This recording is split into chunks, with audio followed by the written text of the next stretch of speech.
Bonjour à tous, bienvenue dans le studio des experts. Alors, une fois n'est pas coutume, on va parler de l'actualité de la semaine.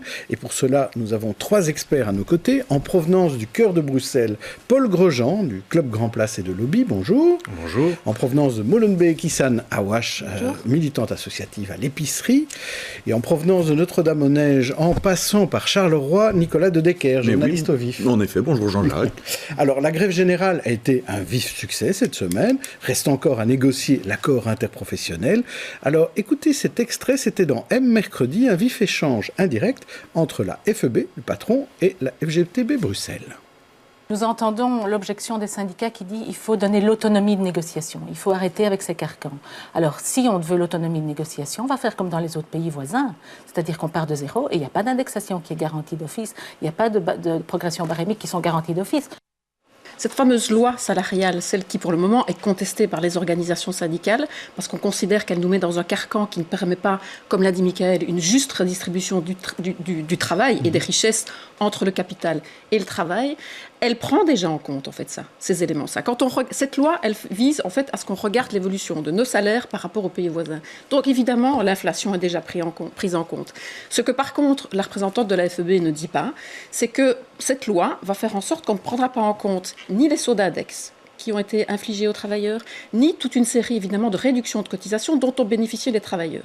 Et donc en fait, cette loi est ce qu'on lui reproche, et c'est pour ça que finalement, nous, on sort de la négociation, parce que les employeurs se basent sur cette loi qui a été trafiquée par le gouvernement, et ce que nous ne pouvons pas accepter. Cette loi, c'est comme si on nous demandait de prendre la température, et nous dire, vous devez arriver à 10 degrés. Mais on part déjà avec un handicap de moins 5 degrés. C'est pas juste, c'est pas correct, et donc on demande effectivement de rééquilibrer les choses. Donc ce que dit la représentante de la FEB est faux. Alors Paul Grosjean, on a l'impression que la tension est un peu à son comble, même si on a recommencé à discuter vendredi après-midi. Oui, absolument. Donc, c'est l'accord interprofessionnel qui bloque, entre guillemets. Alors là où je m'interroge, c'est que l'accord interprofessionnel concerne le secteur privé. Et donc, c'est surtout, en fait, les grandes entreprises qui sont concernées, et on va dire les moyennes, c'est-à-dire entre 50 et 250 salariés. Et donc, ça ne concerne pas directement les TPE, les très petites entreprises, et le secteur public. Or, qu'est-ce que je constate, c'est que cette grève, le secteur public était en partie en grève. Donc, je suis un peu étonné, parce qu'ils ne sont pas concernés directement par le problème. Et idem, ceux qui sont souvent lésés dans ce genre de situation, ce sont les petites entreprises et les commerçants. Et voilà. Et donc c'est, à mon avis, la grève a été très efficace, je suis tout à fait d'accord, mais est-ce qu'elle était adaptée au problème posé? C'est ça la question, quoi. Issa Nawash. Mais moi, quand je vois un peu tous ces mouvements qui se passent aujourd'hui, je me demande si on n'est pas finalement en train de remettre en question complètement notre mode de vie. Quand je vois qu'aujourd'hui, par exemple, les débats climatiques étaient uniquement liés à une certaine élite. Maintenant, les jeunes, c'est la propriété. Il y a les enjeux sociétaux également qui sont liés. Et on voit qu'aussi, il y a eu des discussions entre les syndicats et les jeunes qui ont essayé d'aller chercher justement cette solidarité et de voir ce qui est possible de faire ensemble. On voit aussi même des gilets jaunes avec des syndicats discuter à certains endroits. Exactement. Et c'est à se demander finalement, est-ce que la classe politique va arrêter un peu, quelquefois, avec un paternalisme condescendant et descendre un peu et écouter également les revendications à la fois des syndicats mais également des jeunes qui sont pas assez liés. Et c'est ça qui est intéressant, c'est de voir un peu comment ça va se passer maintenant et de voir que les revendications sont assez liées, donc le social et l'écologie, et de voir comment ça va se passer. Nicolas de Decker. Mais pour poursuivre sur ce que dit Issane, on assiste à un moment où on se dit que peut-être va enfin survenir ce qu'on appelle la convergence des luttes, on parlait beaucoup en France, parce qu'en effet, on a l'impression que ça tire un peu dans tous les sens. Sauf qu'ici, je trouve que ça tire très correctement, parce que ces dernières années, on a beaucoup reproché aux syndicats de ne pas porter des revendications claires, d'avoir un message flou, de ne pas être lisible, etc. Ici, on ne peut plus leur faire ce reproche-là, parce que, très clairement, on l'a vu dans l'extrait Kessel-Keulemans, la grève se fait pour une question technique, précise. La révision de cette loi, d'abord le cadre de l'accord interprofessionnel, et puis la révision de la loi de 96 sur la compétitivité. Et donc là, on a des syndicats qui, en front commun, décident sur un sujet précis de se mobiliser, je pense que c'est une belle réponse, enfin c'est une réponse en tout cas recevable aux reproches qu'on leur a fait depuis ces dernières années, quand on leur a dit mais vous êtes en grève, vous manifestez pourquoi? Pour qui? Qu'est-ce que vous voulez? Au début de la législature, c'était souvent le reproche qui leur était fait. Et l'autre élément aussi qui me fait dire que c'est une espèce peut-être de convergence des luttes, c'est qu'elle a été formidablement bien suivie en Flandre, cette grève. Hein, et ça, c'est assez rare pour être souligné. Paul Grosjean? Mais je crois que la concurrence a joué dans le bon sens du terme, puisqu'il y a eu ce mouvement des gilets jaunes, il y a eu les jeunes pour l'environnement, etc., pour la planète. Ça oblige les syndicats à se réinventer, et dans le bon sens du terme. Donc, effectivement, ils sont plus clairs maintenant, plus efficaces, peut-être parce qu'il y a ce contexte que j'appelle concurrentiel. C'est peut-être choquant comme terminologie, mais c'est un peu ça, en fait. Eh bien, on va accueillir nos deux invités politiques, deux ministres, pour voir ce qu'ils en pensent. Il négociera en 2014 à la hauteur de la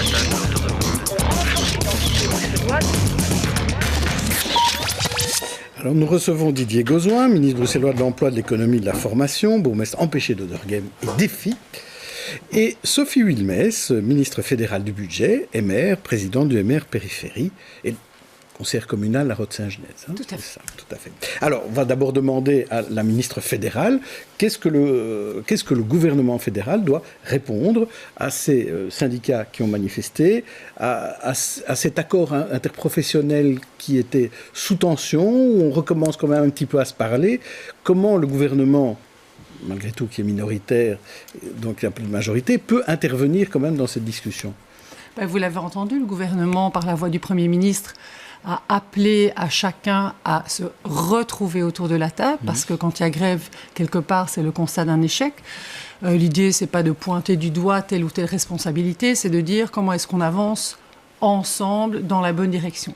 Puisqu'on sait que l'accord interprofessionnel, c'est non seulement la négociation de la marge salariale, mais dans la réflexion rentre aussi en compte l'enveloppe bien-être, qui est la redistribution d'un montant assez conséquent pour les plus bas revenus. Et vous, Didier Gauzoin, quand vous voyez ça depuis la région, est-ce que vous voyez que les entreprises bruxelloises ont plus de difficultés avec ces problématiques de marge salariale limitée? Non, ils n'ont pas plus de difficultés l'un que l'autre. La difficulté, c'est quand on est dans des situations de conflit. C'est clair que la grève n'est profitable certainement pas pour l'économie. Et comme le dit ma collègue, c'est un échec, évidemment. Pourquoi ça me paraît d'autant plus un échec, c'est que ça a buté sur une marge salariale, et déjà aujourd'hui, le bureau du plan nous dit que tout compte fait, on a peut-être un peu plus que 0,8. Donc, je me dis que il y a là peut-être des jeux qui ne sont pas suffisamment transparents et qu'on aurait probablement pu éviter cette grève si on avait de suite mis sur la table le possible et l'impossible. De 0,8, on serait plutôt à 1,1 aujourd'hui, selon le bureau du plan. Le bureau du plan, c'est quand même largement une représentation du pouvoir politique en place. Sophie Wilmès, là-dessus, vous trouvez que vous auriez pu mettre sur la table des éléments qui auraient pu faire en sorte qu'on discute de manière plus sereine entre patrons et syndicats? Il faut bien comprendre que ce n'est pas le gouvernement qui met sur la place les éléments. Il y a une loi qui s'appelle la loi de 96 qui a été réformée, il est vrai, en 2017 et qui encadre les marges qui sont disponibles. Il y a peut-être une réflexion qu'il y a à faire aujourd'hui. C'est aussi de constater que c'est vrai que cette négociation est importante. C'est vrai aussi que les mêmes qui ont organisé cette grève générale ont considéré ou considèrent encore souvent avec mépris l'effort qui a été fait par le gouvernement d'augmenter cette fois-ci pas les salaires bruts, mais les salaires nets des travailleurs jusqu'à 150 € par mois pour les plus petits salaires, ce qui correspond à une augmentation. Mais c'est fondamental. C'est 10 fois plus pour le travailleur de ce dont on discute maintenant. Est-ce que ça veut dire que ce dont on discute maintenant n'est pas super important? Bien sûr que non. Mais je trouve aussi que le timing du désaccord est quand même particulier à l'entame d'une campagne électorale. Didier Gauzoin, plus mitigé. Clair, depuis 4-5 ans, on ne peut pas dire que c'est un amour fou entre les partenaires sociaux, et il y a quand même le sentiment que ce gouvernement-ci a privilégié dans ses positionnements un partenaire plutôt qu'un autre. On ne peut pas dire que les patrons, vous voulez dire. Oui, on ne peut pas dire que les syndicats étaient particulièrement heureux de ce gouvernement-ci. Alors moi, je ne prends pas fait et cause. Je dis simplement qu'il n'y a pas eu beaucoup de recherche de consensus et de concertation. Alors, il est vrai qu'il y a eu des augmentations brutes de pouvoir d'achat. Mais tout le débat, c'est sur l'augmentation nette, parce que ces augmentations brutes ont été compensées par d'autres charges, des nouvelles, des augmentations sur la TVA, etc. Et en tout cas, ce qu'on entend auprès de monsieur et madame tout le monde, et il faut savoir l'entendre, il ne faut pas s'enfermer dans sa bulle, c'est que, semble-t-il, un nombre de plus en plus croissant de Belges ont des difficultés. Et donc, moi j'essaie de comprendre. D'une part, on leur dit, mais non, ça va mieux, regardez, vous gagnez plus d'argent. Et d'un autre côté, un nombre de plus en plus croissant de gens disent, on a de plus en plus difficile. Qui a raison? Je dis simplement que sur 5 ans, il y a une augmentation de 40% en plus de personnes qui dépendent aujourd'hui des CPS. C'est un indicateur. Ces gens-là ne vont pas au CPS parce qu'ils ont trop d'argent. Ils vont au CPS parce qu'ils ont des difficultés. Donc, il y a quand même des indicateurs qui méritent d'être pris en considération et qu'on ne balaie pas simplement en disant bon, mais non, ils ont eu plus d'argent, mais non, la taxe shift, etc. Donc, il y a un malaise grandissant, pas seulement en Belgique, un malaise grandissant dans nos économies, un fossé qui se construit entre ceux qui sont dans la précarité ou la presque précarité et le reste de la population. Sophie Wilmès, est-ce que vous êtes dans une bulle? Alors oui, c'est très très important de pouvoir réagir à ceci. Pourquoi? Parce que personne ne conteste qu'il y a encore des familles qui ont des difficultés avec leur fin de mois. Et c'est d'ailleurs pour cela, et aussi chez les travailleurs, et pas seulement chez les allocataires sociaux. Et c'est d'ailleurs pour cette raison que nous avons travaillé, non pas sur le salaire brut, pardonnez-moi, mais justement sur le salaire net des travailleurs. Mais c'est aussi la raison pour laquelle... Inventer un nouveau concept, c'est le brut du net. Alors, et je termine. On a travaillé sur le salaire net, 150 € en plus par mois pour les plus petits salaires. On a aussi travaillé sur les augmentations des allocataires sociaux de manière bien plus importante que ce qui avait été fait sous le gouvernement précédent. On a aussi travaillé sur l'augmentation des revenus des pensionnés. Mais est-ce que cela est suffisant pour les gens qui ont le plus de difficultés? On constate que ce n'est pas le cas. Et nous ne prétendons pas que c'est le cas. C'est d'ailleurs pour ça qu'on dit il faut que l'on continue dans cette voie-là, il faut que l'on continue à travailler sur le pouvoir d'achat avec une incise et une emphase importante sur les plus petits salaires. C'est ce que nous avons fait. Et la seule différence dans votre discours, c'est que vous dites bien sûr qu'il y a encore des gens. Le problème, c'est que ce encore est limitatif. Je vais rajouter, il y a encore et de plus en plus de gens qui sont dans une situation qui frôle la précarité. Ça, c'est un signal inquiétant. Issa Nawash. Je voudrais juste donner un exemple de terrain un peu pour démontrer justement ce problème de pouvoir d'achat. Parce qu'on parle beaucoup de concepts, de personnes, de populations, entre les allocataires sociaux et puis les travailleurs qui ont du mal, etc. Un exemple concret. On lance une campagne de crowdfunding, les gens viennent pour soutenir, ok? Donc ils vont venir et par exemple ils disent écoutez, c'est la fin du mois, il me reste 10 €, 15 €. On leur dit non mais donne 40, c'est déductible fiscalement et puis ensuite tu pourras récupérer 45% de tes impôts l'an prochain, etc. Et ils me disent mais j'ai pas 40 €.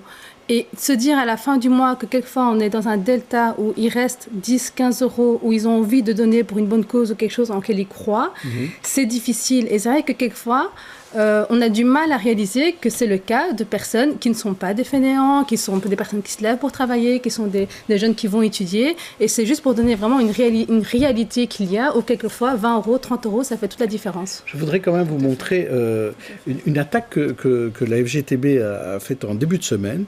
C'était de dire que peut-être on aidait trop les patrons, que les véritables assistés sociaux de la société en Belgique, c'était les patrons et pas les allocataires. Comment vous réagissez à cela, Sophie Wilmès, quand Robert Vertenoy a dit cela? Déjà, je constate qu'une chose, c'est que quand on est à la table des négociations, quand on souhaite être à la table des négociations, on n'a pas ce type de discours provoquant vis-à-vis des gens avec qui on est censé négocier, si l'on veut arriver au bout de la négociation. C'était de la provoque avant pendant la grève. Oui, c'est intéressant, mais je ne suis pas sûre que ce soit très utile. Sur le fond, maintenant, est-ce que dans une économie, et s'agissant aussi de toute la question de la compétitivité des entreprises, s'agissant du fait que nous sommes en Belgique, petite économie ouverte, très influencée par ce qui se passe à l'extérieur, avec des capitaux qui sont mobiles, des investisseurs qui sont mobiles, est-ce que nous devons aider nos entreprises à être compétitives par rapport au marché extérieur? La réponse est oui. Pourquoi? Parce que quand vous aidez ce type d'entreprise, qu'est-ce qu'elle fait l'entreprise? Eh bien, elle engage des gens. Et quand elle engage des gens, elle crée du travail, elle crée du revenu pour ces personnes. Elle crée la liberté de travailler, la liberté de se développer. Et ça, c'est encore des choses dans lesquelles on croit. Et c'est d'ailleurs toute la raison d'être du tax shift, excusez-moi de revenir là-dessus. Vous y revenez pour la troisième fois. Mais tout à fait, parce que c'est fondamental. C'est 9,5 milliards de réformes, dont une partie dans la compétitivité. Pourquoi? Pour créer de l'emploi, 230 000 emplois créés, ça n'est pas rien, et ce n'est pas 230 000 emplois vacants, ce sont 230 000 postes occupés, d'une part, et une augmentation substantielle du pouvoir d'achat. Et à nouveau, est-ce que ça veut dire que tout le monde vit dans le meilleur des mondes? Certainement pas, il faut continuer le travail. On a bien compris. Et Didier Gauzois, vous, par rapport à cette attaque contre les patrons qui seraient des assistés? Je pense que ça montre bien le malaise belge, ces espèces de clichés que posent l'un et l'autre. Et je retrouve les mêmes clichés du côté gouvernemental, en disant, voilà, on a créé 230 000 emplois. Il faut être beaucoup plus nuancé que cela. On a créé énormément d'emplois précaires. Aujourd'hui, le bureau du Plan l'a dit, 1 emploi sur 2 est précaire. Et quand vous allez plus loin, parce que j'ai fait une étude sur Bruxelles, on a effectivement créé aussi des emplois à Bruxelles, dans le cadre, pas seulement Bruxelles, mais la conjoncture économique. Plus on est précarisé et plus on est dans un emploi précaire, c'est-à-dire incertain pour l'avenir. Ça, c'est une réalité. Ça veut dire que des gens à faible salaire, non, presque à 90%, aucune certitude d'un emploi. Donc, il faut savoir nuancer les discours. Et moi, ça me fatigue d'avoir le blanc et le noir qui s'opposent en permanence. Dans la structure économique bruxelloise, 98% sont des PME. Et donc, un nombre important de ces PME ont difficile. Elles ont dur. Donc, oui, on doit aider ces entreprises à pouvoir continuer à soutenir l'activité économique. Mais quand on va en profondeur et qu'on regarde quel est le déséquilibre, c'est le déséquilibre entre les PME et les gros groupes. Aujourd'hui, il y a des avantages fiscaux considérables, des milliards d'impôts non payés dans le chef des gros groupes et des multinationales. Et donc, de facto, le poids se repose sur les petites PME. Osons dire cela. Osons nous attaquer à cela. On le voit aujourd'hui d'ailleurs avec la position de la Belgique qui a eu une interprétation plutôt favorable aux multinationales. Ça représente quand même 1 milliard d'impôts. On le voit bien que là, on a des attitudes. Il y a aujourd'hui des grands groupes multinationaux qui travaillent à Bruxelles, qui soit ne payent pas d'impôts ou payent des impôts minimum. Et donc, l'entreprise, c'est un tout. Les petites entreprises sont celles, évidemment, captives, c'est sur elles donc celles-là, il faut les aider. Okay. Mais bien, c'est celles qu'il faut s'aider parce que c'est elles qui font l'essentiel de l'effort. Ce ne sont pas les grands groupes. Et là, il faut bien reconnaître que nous sommes en manque d'imagination et d'initiative. Sophie Wilmec, là-dessus. Moi, j'aime beaucoup le discours de M. Gauzois en disant que les choses ne sont ni blanches ni noires et un petit peu plus subtiles. Par exemple, quand on parle de ce que vous avez conclu comme étant la précarité des nouveaux emplois créés, il faut bien comprendre une réalité objective, c'est que la période d'essai a été retirée sous le précédent gouvernement. Et que dès lors, les entreprises ont tendance à d'abord engager des gens dans des contrats à durée déterminée pour après les mettre dans des durées à contrat indéterminés, ce qui évidemment va fausser ça veut dire qu'on crée 2 emplois alors? Non, c'est l'un et puis l'autre. L'idée, c'est de ne pas rester dans un système de contrat à durée déterminée. Mais pourquoi est-ce que les chiffres ont augmenté par rapport à avant? C'est parce qu'on a changé de process. Et qu'en général, au niveau économique, quand la partie des contrats à durée déterminée augmente, c'est un signe de relance économique parce qu'on sait que les contrats à durée indéterminée continueront. En ce qui concerne les PME, je partage parfaitement le point de vue de M. Gauzois. Les PME, c'est vraiment la colonne vertébrale de notre économie. Et c'est d'ailleurs pour ça que dans la réforme que nous avons proposée de l'impôt des sociétés, ce sont les petites et moyennes entreprises qui étaient le principalement ciblées. Et c'est d'ailleurs pour ça que quand nous avons décidé de diminuer les cotisations sociales, on s'est attaqué immédiatement aux petites entreprises qui se créent. Pourquoi ? En disant, eh bien, si vous engagez votre premier travailleur, qui est un obstacle terrible quand on veut lancer son entreprise, vous ne payerez pas de cotisation. Et vous payerez encore moins de cotisation sur le 2e, le 3e, jusqu'au 6e emploi. C'est bien ça qu'il faut en faire sur plus, lequel et surtout peut-être demander plus aux grandes entreprises. Je partage l'analyse sur la clause d'essai. Attendez, je veux juste avoir une réponse de Sophie Wilmès. Vous étiez à ce gouvernement qui l'avait supprimé, cette clause d'essai. Sophie Wilmès, est-ce qu'il faut faire davantage contribuer les grandes entreprises ? Moi, je suis convaincue que tout acteur économique, tout acteur qui participe à la vie d'une société, qui est installé dans notre tout acteur doit évidemment contribuer. Comme les autres, ça c'est une évidence. Nicolas de Decker, pour conclure. Un des éléments révélateur et intéressant de ce dialogue de sourds, somme toute, où chacun est un peu... Sur le début, en tout cas, vous avez convergé sur la fin, je l'admets. Un dialogue, en tout cas. C'est qu'on a l'impression qu'on parle de choses différentes, en fait, et c'est aussi lié ça concerne aussi la manifestation et les grèves de cette semaine. C'est pas faire injure au gouvernement Michel que de lui attribuer le titre d'avoir travaillé beaucoup sur les salaires. Mais qui perçoit un salaire ? Ce sont les personnes qui ont de l'emploi. Le mal-être social, cette impression de déprime généralisée, des gens qui ont du mal à boucler leur fin de mois, ce ne sont pas tous des travailleurs. Il y en a évidemment, il y a des travailleurs qui ont du mal, certes, mais il y a aussi surtout beaucoup d'allocataires. Et ce n'est pas faire injure au gouvernement Michel non plus que de signaler qu'il ne sait pas sentir représenter des populations d'allocataires sociaux, chômeurs, CPS, pensionnés. Il a beaucoup travaillé sur les travailleurs. Je vous propose de passer à la deuxième partie de la discussion qui est un peu plus sur les nouvelles conditions de travail. On aura certainement l'occasion de reparler de tout cela. On a vu que le télétravail est une solution, évidemment, quand il y a des grèves générales. On a vu que ça s'est utilisé dans pas mal d'endroits. Et aussi, on parle beaucoup ces derniers temps, et c'est vous, Didier Gauzoin, qui avez remis ça à l'ordre du jour, c'est travailler 4 jours pour le même salaire que 5.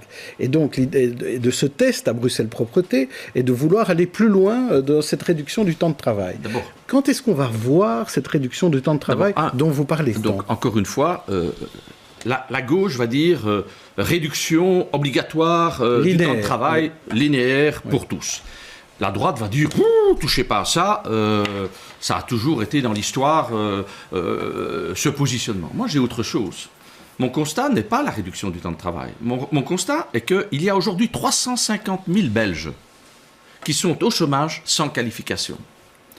Il y a, et la Goria nous dit, on va détruire près de 200 à 250 000 postes non qualifiés dans les 10 ans qui viennent. Et il faudra de la qualification supplémentaire. Qu'est-ce que l'on va faire de tous ceux qui sont aujourd'hui dans des situations de non-qualification ? Alors, il y a ceux qui disent il n'y a qu'à les former. Il n'y a qu'à les former, c'est un peu simple et c'est un peu facile. Il n'y a qu'à réformer l'enseignement pour que l'enseignement ne déverse pas chaque année un flot important. 24,5% des jeunes qui sortent de l'enseignement obligatoire à Bruxelles sont sans qualification. 24,5%. Et donc, il y a un gap qui se fait aujourd'hui. Il faut bien sûr travailler sur l'enseignement, il faut bien sûr travailler sur la formation, mais ça ne suffira pas. Donc, ma proposition, c'est de dire, on doit, en tout cas, pendant ces 10 ans de mutation importante, on doit trouver le moyen d'offrir un job aux travailleurs faiblement qualifiés. Et ma proposition, c'est de faire uniquement dans les entreprises de faible qualification, par exemple les titres-services, le 4/5e, le 5e jour n'étant pas un jour consacré à la pêche, mais un jour à la formation, Bien sûr, ça aura un coût, à mon avis, nettement moindre que le coût créé par le tax shift. C'est pas moi qui l'ai dit, mais la KUL, un emploi créé par le tax shift coûte 130 000 €. Ça coûtera beaucoup moins. Le tax shift, c'est pour le pouvoir d'achat des gens qui travaillent. Oui, mais on vous dit aussi que ça a créé énormément d'emplois. Et donc, quand vous comptez le nombre d'emplois grâce au tax shift, c'est pas moi qui le fais, c'est l'étude de la KUL. Je dis qu'il faut au moins étudier cela. Qu'est-ce que l'on va faire de ces 350 000 travailleurs qui sont aujourd'hui demandeurs d'emploi et qui sont inemployables. Et c'est un public qui est à la fois captif de sa faible qualification, de son absence de qualification, et c'est un public menacé, parce qu'il sait que s'il trouve un boulot, il sera le prochain dans la charrette, parce qu'on va continuer à détruire des emplois faiblement qualifiés. Donc on doit trouver des solutions pour ce public-là. Réduction du temps de parole, la parole à Sophie Bourmès. Alors, je trouve intéressant parce que dans votre exposé qui est intéressant somme toute, vous dites il ne suffit pas de former, mais le 5e jour, les gens se formeront. Donc, moi, je suis parfaitement d'accord avec le fait qu'il y a une inadéquation importante entre l'offre de travail et les gens et la qualification des gens. Et c'est pour ça d'ailleurs qu'on travaille beaucoup sur les métiers en pénurie avec des capacités fiscales apportées de déduction fiscale pour celui qui décide de se former dans des métiers en pénurie. Donc il y a une série de choses qui doivent être faites. Est-ce que la réponse magique serait de dire « Eh bien, vous travaillerez 4 jours et vous serez payé 5 jours ?» Je pense que là, on va un pas trop loin. Pourquoi ? Parce que... Ce n'est pas ma proposition. Pourquoi ? Oui, non, mais j'imagine que ce 5e jour, ces gens, vous n'allez pas leur retirer uniquement pour les leur faibles salaire. Qualifiés. Et donc, dans les entreprises faibles qualifications. De manière générale, je pense qu'il faut pouvoir, de manière générale, moi, j'abandonne pas la formation, j'abandonne pas l'enseignement. Je n'ai pas dit que vous le faisiez, mais je trouve que c'est là qu'on doit impérativement travailler. C'est fondamental. Et c'est vrai qu'on parle de manière générale, c'est très fort à la mode, on va travailler 4 jours et on va être en payé 5. Ça, je trouve que ça n'est pas raisonnable sur le plan économique. Je n'ai pas dit ça. Par contre, la formation, oui, certainement. Et la formation, je vais même un petit peu plus loin que ce qui est souvent dit, ça n'est pas effectivement la seule charge de la société dans son ensemble, c'est aussi la charge de l'entreprise. Puisque fondamentalement, quand elle va trouver un travailleur qui correspond à ses besoins, elle en bénéficiera aussi. Est-ce que vous êtes Didier Gauzoin, le PS propose 540 € pour les chômeurs qui se forment en supplément de leur chômage. Bonne idée, mauvaise idée ? Idée sympathique mais infinançable. Et pour vous, Sophie Willet ? Écoutez, il va falloir m'expliquer un jour qu'un chômeur finira par gagner plus en revenu de remplacement qu'un travailleur. Je trouve que c'est assez particulier comme approche. C'est assez non, c'est pour arriver à la même chose. Particulier comme approche déjà dans sa philosophie. Par contre, est-ce que ça veut dire que un chômeur est dans une situation confortable financièrement et qu'on ne peut pas travailler à ce que, par exemple, la 3e période de chômage soit suffisamment haute pour ne pas vivre dans une précarité extrême, ça me paraît quelque chose à faire. Mais de là à dire que l'entièreté des chômeurs vont gagner 420 € net en plus par mois, je reviens à ce que nous avons fait pour les travailleurs, et vous avez vu comme on nous accuse d'avoir creusé le déficit de l'État. Alors, je connais ce dossier. On parle essentiellement de gens qui ont été, dont on a supprimé les allocations d'insertion. Donc je vais être un peu plus vache à l'égard du Parti socialiste. Sous le précédent gouvernement, ils ont supprimé les allocations d'insertion qui étaient financées par la collectivité fédérale. Aujourd'hui, ils veulent recréer l'allocation d'insertion au niveau régional. On se rend bien compte aujourd'hui que créer de la précarité chez les gens ne les mène pas à l'emploi. Des études ont été prouvées, et donc votre gouvernement a d'ailleurs accentué les mesures d'Irupo, a durci les mesures d'Irupo. En réalité, quand une famille se trouve en difficulté, l'emploi, oui, c'est une priorité, mais avant ça, il faut donner à manger aux gosses, il y a les soins de santé, et donc on va s'occuper de cela avant de faire une formation. Et donc des études ont été menées qui montrent que précariser les individus ne mène pas à la formation et donc ne mène pas à l'emploi. Et donc oui, il faut revenir à l'allocation d'insertion qui a été supprimée, c'est vrai, sous le précédent gouvernement et qui a encore été durci sous le gouvernement Michel. Ça, c'est la réalité. On ne peut pas laisser les gens dans une situation de précarité totale. Ça ne mène à rien. Paul Grosjean. Personne, je dis bien, personne ne veut être chômeur, ça c'est clair. Donc je réfute à l'avance tous les gens qui disent qu'il y a des gens qui profitent du système. Mais en même temps, et c'est pas contradictoire, je constate que de plus en plus de Belges refusent certains métiers. C'est pas contradictoire. Personne n'a envie d'être chômeur, mais on refuse certains métiers. Et là, je trouve qu'il faut, je crois que le ministre Gozouin le fait, revaloriser l'image de certains métiers. Ça, c'est très important. Par exemple, la construction. Voilà. Il y a d'autres métiers, évidemment. Il faut que les Belges se réintéressent à certains métiers. Issa Nawash. Moi, je voulais surtout revenir au sujet du débat qui était la flexibilité finalement au travail, le télétravail, la réduction du temps de travail à 4 jours. Et je pense que pour l'avoir personnellement expérimenté dans ma précédente grosse boîte où je travaillais, ça apporte énormément de bonheur. Je trouve le fait de pouvoir se dire, un jour semaine, je travaille à la maison. Et je suis plus autonome et je suis plus responsable également de mes tâches parce que je sens que mon employeur me fait confiance. Et ça, c'est le télétravail. C'est le télétravail. Il y a aussi l'idée de réduire à 4 jours. Je pense qu'il y a des entreprises qui l'ont testé et pour lesquelles ça a très bien marché, ça a augmenté la productivité, donc ça n'a pas un impact économique parce que finalement l'entreprise délivre ce qu'elle doit délivrer, mais les travailleurs ont un jour de plus.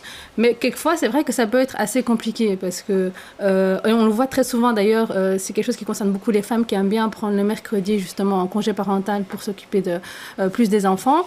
Et ce qu'il se passe, c'est qu'il y a un stress qui est de dire tu as autant d'heures de travail à faire et donc en fait le lundi, mardi, surtout le mardi soir, elles sont en stress et je l'ai vu vraiment à devoir boucler tout ce qu'elle doit faire et finalement elles travaillent plus mais elles sont payées moins parce que la journée qu'elles prennent en congé parental est payée, pas grand chose et donc au final elles délivrent comme un plein temps mais en étant payées pour un 4/5e et je pense que ça par exemple c'est quelque chose sur lequel il faudrait peut-être à mon avis se pencher et regarder un peu les conditions du congé parental qui sont pas énormes. Donc, pour rappel c'est 4 mois pour un enfant jusqu'à ses 12 ans qu'on peut échelonner en 4 mois plein temps ou bien mi-temps 4/5e etc.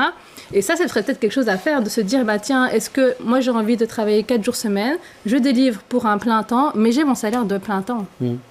Alors, Sophie Wilmès, je vous laisse conclure sur ce dossier-là, parce qu'après, on va passer à autre chose. D'accord. 2 éléments d'information. Ce gouvernement-ci dit qu'il a aggravé la situation des allocataires sociaux. On a augmenté en moyenne de plus de 10%, ce qui n'avait pas été fait auparavant. Premier point. Deuxième point, je suis d'accord avec vous, madame.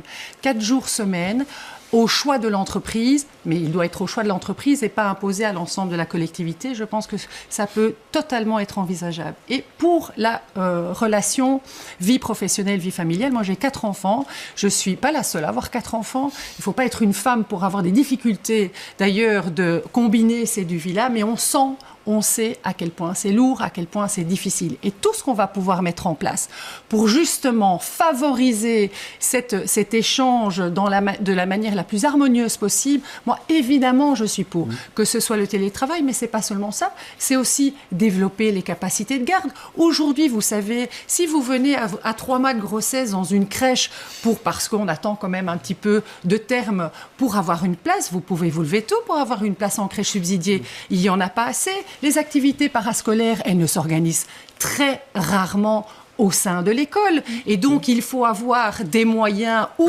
avoir fait le choix de ne pas travailler ou de moins travailler pour pouvoir offrir ça à ses enfants. Une très grande famille aussi. Oui, mais donc, c'est vraiment un problème. Et je trouve que la conciliation vie privée, aussi le développement personnel, ça c'est la vie privée, vie familiale en tant que papa ou que maman, et vie professionnelle, je pense que ça c'est aussi un des grands enjeux des prochaines années. Alors on va passer maintenant à nos têtes d'affiche. Je vous propose à tous les deux une galerie de portraits de personnalités qui ont fait l'actualité de la semaine. À vous d'en choisir un ou une qui vous inspire. Et on commence par vous, Didier Gozouin, avec l'excellent dessinateur Tony Ungerer qui est décédé le week-end dernier, ou Corentin de Sales qui théorise l'écologie bleue, ou alors le prince Laurent qui a révélé vouloir aller vivre en Libye, ou Eddy Merckx qui échappe à des poursuites pour corruption grâce à la prescription des faits. Alors de qui voulez-vous parler? De Tony, de Corentin, de Laurent ou d'Eddy?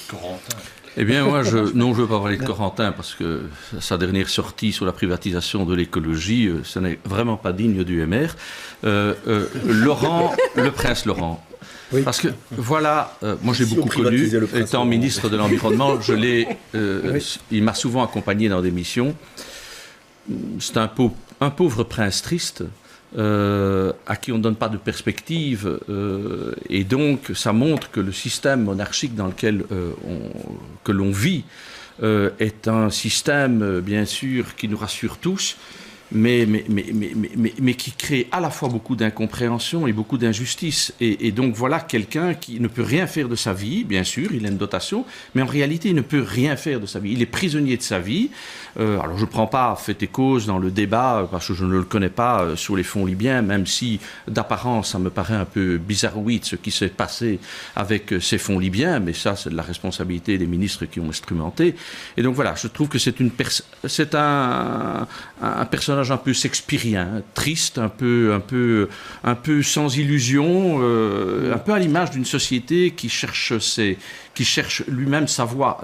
Et il en est peut-être un peu l'expression d'un malaise plus général. J'en ai 4 autres pour vous, Sophie Wilmès. Après les octaves, les mias, les décibels, Angèle, la chanteuse, qui était 2 fois primée aux victoires, Jeff Bezos, le patron d'Amazon, qui publie lui-même des photos compromettantes pour éviter le chantage, Luc Hénard, qui ne sera plus le chef de corps des magistrats bruxellois, ou encore El Chapo, le narcotrafiquant, qui risque une très longue peine au Mexique. Alors, qui choisissez-vous ? Alors, nous avons Angèle, Jeff, Luc ou El Chapo.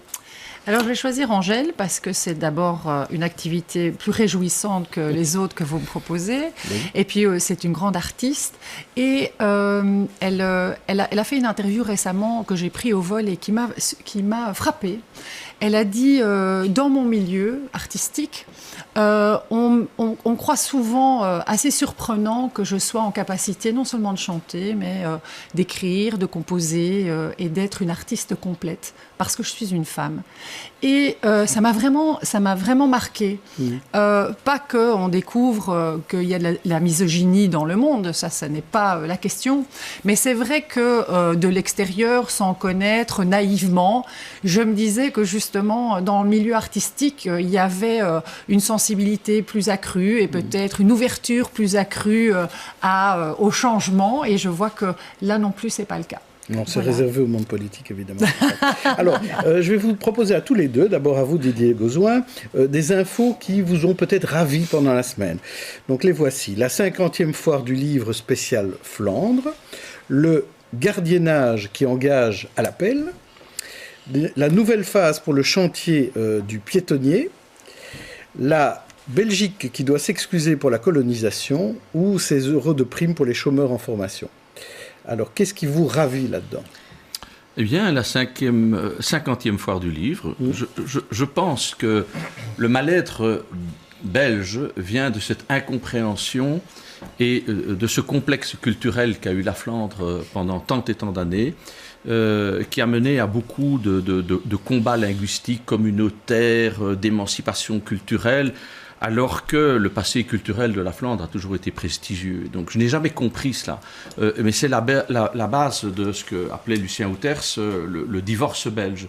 Et donc il faut se réjouir de voir qu'il y a une dynamique cinématographique, une dynamique dans la danse par exemple, dans la littérature.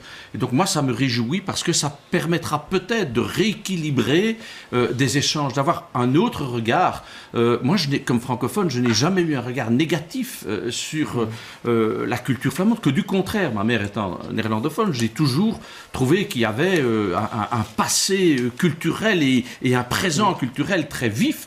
Et donc je n'ai jamais compris cette rancœur, je dirais, qui nous traitait un peu d'impérialistes francophones. Je n'ai jamais compris cela. Et donc, voilà, je me réjouis que l'on mette ici à l'honneur les auteurs flamands. Et vous, qu'est-ce qui vous ravit dans cette liste-là, Sophie ?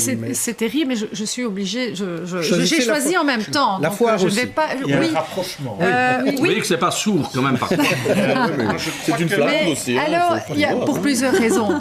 D'abord parce que le livre, c'est un objet de transmission de savoir et d'émotions qu'on peut toucher. Et moi, j'aime beaucoup le fait qu'on puisse toucher un livre, le manipuler, etc. Que la foire du livre, c'est aussi cette expérience-là, mais c'est aussi l'expérience de la rencontre avec l'auteur, que je trouve intéressante. Et c'est vrai qu'on ait choisi la Flandre, dans un pays où on pose énormément de questions institutionnelles. Et bon, moi, je viens de la périphérie, je viens d'une commune à facilité. Vous savez que c'est pas toujours simple. Et donc, je trouve que voilà, ça a d'autant plus de valeur. Alors, je vais vous demander ce qui vous énerve, ça va être assez simple. Alors, il y a décret inscription acte 12, il y a la manif des gilets jaunes acte 6, la Ligue du LOL, les harceleurs du web, le harcèlement dramatique à l'école Don Bosco, ou le radar du Lambermont qui est en panne depuis 10 ans. Sophie Wilmès, qu'est-ce qui vous énerve là-dedans ? Alors, il y a des choses qui m'attristent et puis Oui, il y a des choses vous en choisissez une. Voilà. qui m'énervent. Donc, toute la question du harcèlement, qu'il soit scolaire ou sur les réseaux sociaux, parce qu'en fait, ce sont les mêmes schémas qui peuvent exister. Hein. On prend quelqu'un pour cible, on ne le lâche pas et on y va. On tape dessus et en général, on est plusieurs. Et souvent, c'est anonyme. Avec une particularité dans le cas de LOL, c'est que ce sont les femmes qui en sont victimes avec des approches qui sont... je ne vais même pas les décrire tellement elles sont lamentables. Et pour vous, il faut donner son nom sur les réseaux sociaux. Vous demandez que les comptes ne soient plus anonymisés ? Moi, je préférerais. Je préférerais parce que quand on est en capacité à ce point-là de s'organiser pour détruire, je pense qu'il faut pouvoir être responsable de ses actions, de ses paroles. Les mots, ça n'est pas rien. Tout le monde a l'air d'accord, la Joyeuse Sanawash, oui. Oui, Paul parce Cogent que aussi. c'est... Nicolas de Decker, Oui. pas tellement. Nous, on a même fait une pièce de théâtre, le harcèlement sur les réseaux sociaux, tous les échanges qui peuvent se faire, qui s'appellent On troque pas nous. Et c'est les jeunes qui sont venus avec ce sujet en disant on aimerait bien parler de ça. Et c'est vrai qu'il y a des groupes, en tout cas sur les réseaux sociaux, où à la base, c'est pour ça qu'on avait appelé la pièce On troque pas nous, c'est un groupe troc-échange, et puis en fait, c'est des discussions du style mon mec m'a largué, qu'est-ce que je dois faire ? Et c'est vrai qu'il y a cette question du harcèlement, et c'est beaucoup lié à l'anonymat, je pense aussi, parce qu'on se permet de dire des choses.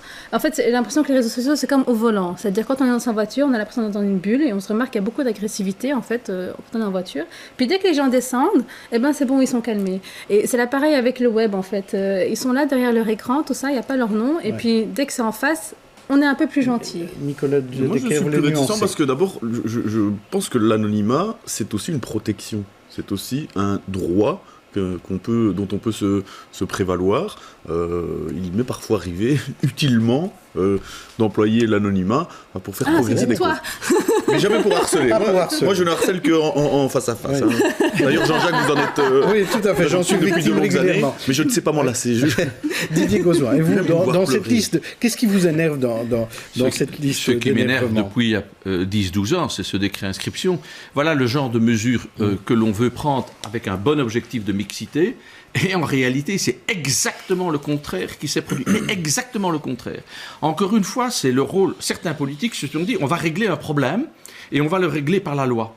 Alors que c'est pas par la loi, c'est par le terrain qu'il fallait le régler. En réalité, c'est vrai qu'il y a des écoles qui sont moins performantes parce qu'elles ont des publics, etc. Plutôt que d'aider ces écoles à surmonter les difficultés parce qu'ils ont des publics difficiles, on a fait des décrets d'inscription en espérant que certains enfants pourraient aller à Saint-Michel ou ailleurs. Et c'est un échec Et total. aujourd'hui, ça va Et mieux mais non, il n'y a aucune mixité, puisque le critère prédominant, c'est la proximité entre l'école primaire et l'école secondaire. Donc, c'est un ratage Est-ce que total. les écoles sont de meilleur niveau, 12 ans après ? Ah, écoutez, je vais vous donner. On a un taux de décrochage de 18,5%. Donc, ça fait 18,5%. On connaît tous de les jeunes chiffres. Hein. Oui, décroche. Et ça, c'est... Le ministre de l'économie. Non, mais ça, c'est mon truc. C'est mon truc. La formation, 18,5 sont en décrochage. Est-ce que c'est acceptable que 24,5%, j'ai dit, de jeunes sortent sans qualification après l'obligation scolaire? Il y a quand même quelque chose qui se passe dans notre enseignement, qui fait que nous ne sommes pas à la hauteur pour rencontrer les défis. Alors sans doute que ce n'est pas mettre en cause les professeurs, mais l'organisation générale n'est pas à la hauteur des défis. Nous sommes dans des publics de plus en plus hétérogènes. Auparavant, dans l'enseignement de Jules Ferry, on avait le même type de public, avec des différences sociales, certes. Aujourd'hui, on a les différences sociales, on a des différences de culture, on a des différences de langue, etc. On a une hétérogénéité du public, et nous n'avons pas un outil d'enseignement qui est adapté pour accompagner celles et ceux qui ont plus de difficultés, parce que leurs parents ne parlent pas la langue d'enseignement, le flamand néerlandais, parce qu'il y a des problèmes sociaux, parce qu'il y a... etc., etc. Nous ne sommes pas... Et donc ce n'est pas par un décret qu'on va résoudre cela, et on le voit, depuis qu'on a mis ce décret en place, on n'a en rien résolu, on a la mixité, que du contraire, et on n'a en rien enrayé le déficit de notre enseignement. Sophie Wilmès, là, vous êtes d'accord? Je suis parfaitement d'accord, et en plus on a ôté la liberté de choix à beaucoup de parents qui vont pouvoir, une école n'est pas une autre, un type d'approche pédagogique n'est pas un autre, et n'est pas une autre, pardon, et donc non, effectivement, ce décret inscription, je pense, ça fait beaucoup plus de tort que de bien. Alors, du côté du gouvernement flamand et de la NVA, on continue à ennuyer la périphérie. La ministre Mans a refusé de nommer 4 bourgmestres de communes à facilité. Reportage Michel Gaillère et Élodie Fourneau. Welcome in Wezenbeek-Oppum, commune périphérique dont le bourgmestre ne sera pas nommé. Qu'en pensent les habitants que nous croisons? Pardon? Ah non, j'étais pas au courant. Ah d'accord, mon Dieu, crime de lèse-majesté. Dans quel pays vivons-nous? J'habite une commune flamande. Moi je fais l'effort de parler flamand, je n'ai pas besoin d'une convocation en français, donc ça c'est mon point de vue. Concrètement, la non-nomination concerne 4 bourgmestres à Drogenbos, Rode-Saint-Genèse, Linkebeek et Wezenbeek-Oppum. Dans ces communes, les convocations pour l'élection communale ont été envoyées directement et en français. La ministre Mans veut que les francophones en fassent d'abord la demande. Ces bourgmestres doivent maintenant apprendre une bonne fois pour toutes qu'ils sont installés en Flandre et qu'ils doivent s'en tenir à la législation.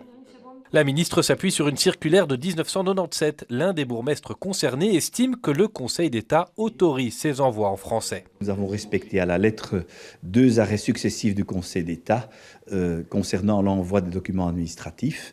Et donc là, clairement, elle ignore ces 2 arrêts du Conseil d'État. Le bourgmestre se dit surpris. Il affirme avoir appris sa non-nomination par les médias et il fourbit déjà ses armes en menaçant de retourner au Conseil d'État. Elle l'a annoncé à la radio en disant, ben voilà, comme ça, ils sont au courant. Et donc, nous allons recevoir demain, sans doute, un document officiel. Nous allons l'analyser, bien entendu, avec notre avocat. Et puis, selon toute vraisemblance, nous allons introduire un recours au Conseil d'État contre cette décision. 30 jours pour déposer un recours, 90 jours pour que le Conseil d'État se penche dessus. L'affaire, si elle est tranchée, pourrait ne l'être qu'après les élections du mois de mai et donc agiter la campagne.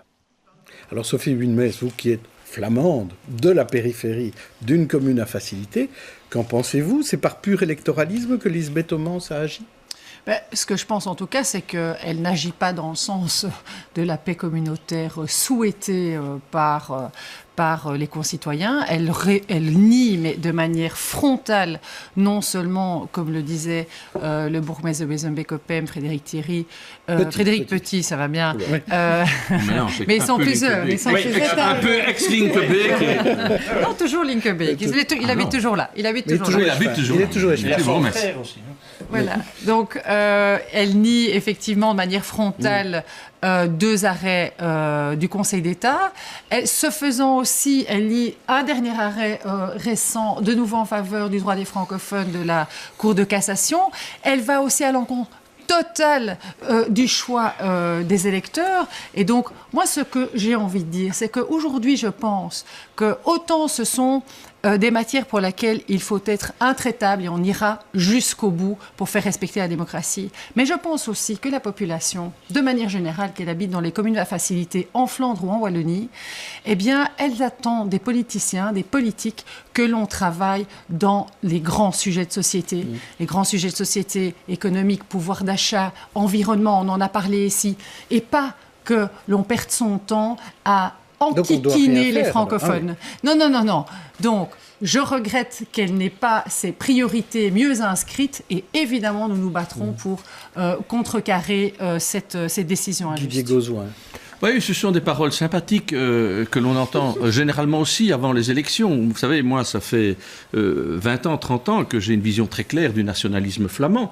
C'est ce qui fait que je n'ai jamais eu confiance dans le nationalisme. Vous avez à un moment donné cru qu'on allait pouvoir se marier avec eux, résoudre les problèmes, éteindre le communautaire, étouffer les mauvaises... rien passé. Non. Il ne s'est rien passé, évidemment. Enfin, rien passé. Attendez, rien passé. Rien passé. Si vous pensez qu'il ne s'est rien passé, les attaques systématiques de Franken, de Jambon sur Molenbeek et sur Bruxelles étaient des attaques communautaires. Lorsqu'il y avait des problèmes de sécurité à Anvers et ailleurs, on n'a jamais mis en cause.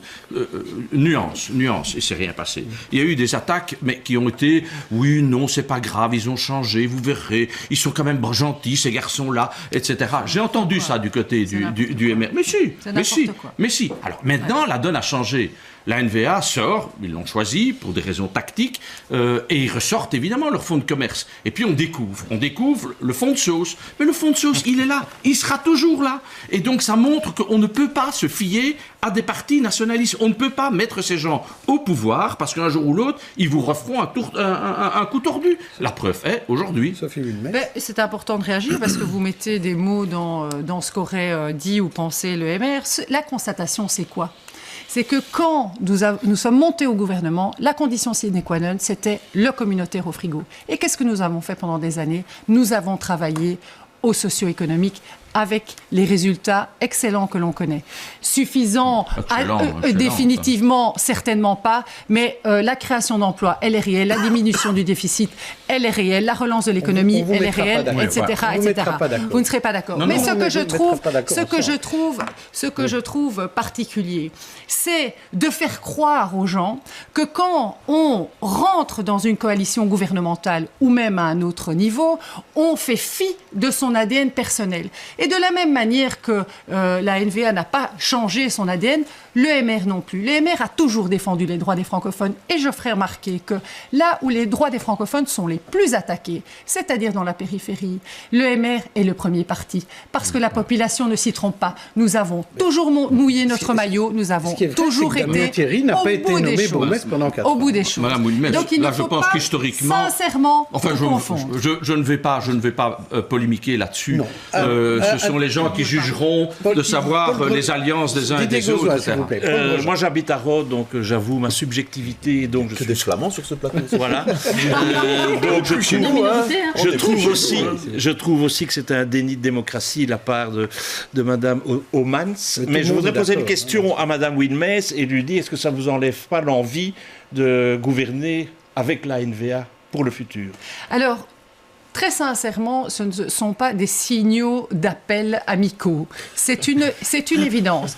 Mais il ne faut pas nier ce qu'est la Belgique. La Belgique, ce sont des communes, des communautés, des régions et le fédéral. Le fait que ce soit la région qui soit en responsabilité par rapport à la nomination des bourgmestres, c'est suivant la 5e réforme de l'État. Cette 5e réforme de l'État, Défi a aussi voté pour. Donc j'aimerais bien aussi qu'on remette les choses à leur place. Nicolas de Declercq. Vous avez parlé d'électoralisme, Jean-Jacques, et je m'en veux d'avoir l'air de vous harceler, mais je ne suis pas d'accord. Je ne pense pas que ce soit de l'électoralisme. Pour deux raisons. La première, c'est que je ne suis pas certain qu'il y a beaucoup de gens en Flandre qui s'intéressent fort à cette question-là. Ça n'a pas fait beaucoup de bruit, ça c'est vrai. Je ne suis pas certain non plus que la LVA va gagner des voix parce qu'ils n'ont pas nommé les 4 bourgmestres de la périphérie. Et la deuxième raison, c'est pour laquelle je ne pense pas que c'est l'électoralisme, mais plutôt l'application d'une ligne politique. Ma ministre a parlé de son ADN, pardon. Et c'est une nationaliste flamande qui se comporte en nationaliste flamande. Là où elle peut profiter d'un rapport de force qui lui est favorable politiquement, et c'est le cas, c'est-à-dire elle peut embêter les francophones, elle le fait. C'est pas, et elle le fera toujours.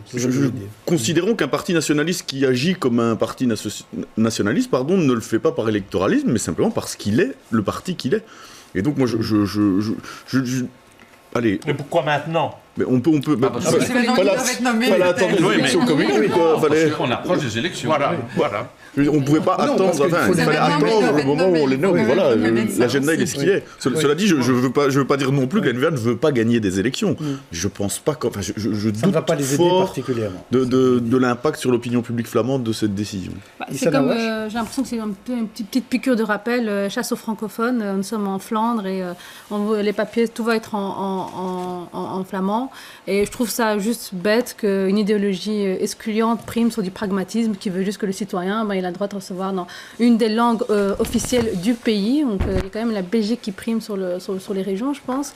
Et voilà, ils ne demandent pas de recevoir leur courrier dans une langue étrangère. On verra s'il y aura moyen de régler ça avec le gouvernement d'après 2019 ou si ce sera de nouveau remis aux calendes grecques, flamandes et wallonnes. C'est de régler ça. Oui.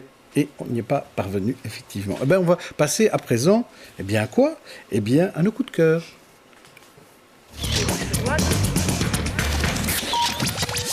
Et on va commencer par vous, Paul Grosjean, puisque vous parlez d'un livre que j'essaye de tenir ici péniblement. C'est pas un livre, c'est une œuvre d'art. En fait, c'est Denis Meyers qui est derrière ce travail incroyable. C'est la foire du livre, donc parlons d'un livre. Pendant 2 ans, il a peint...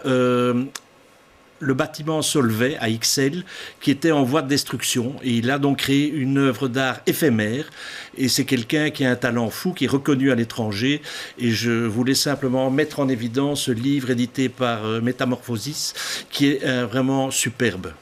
Oui, effectivement, un gros livre que l'on peut recommander. Et alors, vous, Ihsan Awash, vous voulez nous parler de théâtre-action. Voilà, donc c'est la pièce « Et tu dis quoi, toi ?» Une pièce de théâtre-action. Donc, théâtre-action, c'est-à-dire où le public peut intervenir, arrêter la scène et même monter sur scène pour réagir à ce qui se passe. Et ça part justement de l'enseignement. Et donc, on est parti du constat que donc, les jeunes disent on a le devoir d'aller à l'école, ok, c'est très bien, mais quel est notre droit par rapport à l'enseignement, quel est notre droit par rapport à l'enseignement qu'on reçoit et comment est-ce que nous aussi, finalement, on peut avoir cette réflexion sur le mode d'enseignement pour lequel nous avons besoin. Donc, c'est une pièce qui se produit donc, à l'épicerie à Molenbeek donc, la semaine prochaine, samedi et vendredi, donc le 22-23 février. Et donc, j'inviterai les personnes à s'y rendre pour avoir cette réflexion avec les jeunes sur l'enseignement. Et vous, Nicolas de Decker, on va parler d'une revue. Eh bien, c'est la revue politique, sa dernière livraison, qui date de décembre, mais vous savez qu'il me faut un peu de temps pour lire, je suis un peu lent. Je tenais à en parler parce que le numéro est consacré à ce qu'ils appellent les conflits importés et les diasporas. Je pense qu'on est à Bruxelles. Comme vous le savez tous, on aime bien connaître Bruxelles et je pense que pour connaître Bruxelles aujourd'hui, on ne peut pas faire l'économie de savoir ce qui se passe dans la communauté turque, dans la communauté marocaine, chez les Congolais, dans la communauté juive. Et il y a des descriptions qui sont vraiment très minutieuses, très instructives et que, on parle un peu de formation, je pense que ça devrait même être mis au programme dans les écoles pour connaître mieux la population bruxelloise qu'on ne la connaît. Ça fait peut-être partie de l'adaptation dont parlait tout à l'heure Didier Gozouin. Et moi, je voulais vous parler d'un auteur qui est venu vendredi chez nous, Zineb El Razaoui, qui est une athée marocaine-française et qui est très très dure avec les islamistes et qui a énormément de difficultés à s'exprimer parce qu'elle ne peut être que défendue et protégée par plusieurs policiers. Ils étaient 5 ou 6 ici pour la protéger. C'est une ancienne de Charlie Hebdo, donc elle a échappé de peu à l'attentat des frères Kouachi et elle a sorti un livre et ce livre a même été un peu molesté à la foire du livre, donc c'est pour dire que c'est une situation particulièrement difficile. Je voulais vous demander, peut-être avant que vous nous disiez peut-être qu'il y a moyen de faire ce week-end, vous savez qu'il reste quelques jours pour voter pour le Bruxellois de l'année et donc dans la catégorie action politique, il y a moyen de voter si vous allez sur notre site bx1.be ou celui du Soir ou du Vlan ou de Viva et je vais vous proposer donc les 5 nominés. Vous allez me dire s'il y en a un qui vous dit. Alors il y a la vague verte, One Bru One Vote, les 5 nouveaux bourgmestres de la région bruxelloise, le panel citoyen du Parlement bruxellois ou les jeudis de l'hémicycle du Parlement francophone bruxellois. Didier Gozouin, s'il y a un des 5 qui devait gagner, ce serait lequel ? Je ne vais pas plébisciter des politiques et donc je pense que le jeudi de l'hémicycle est intéressant parce que c'est un lieu de rencontre sur des problèmes très concrets du monde politique et de la société civile. Et vous, Sophie Wilmès ? Alors, c'est pas pour la question politique, mais c'est pour la question d'actualité sur la vague verte.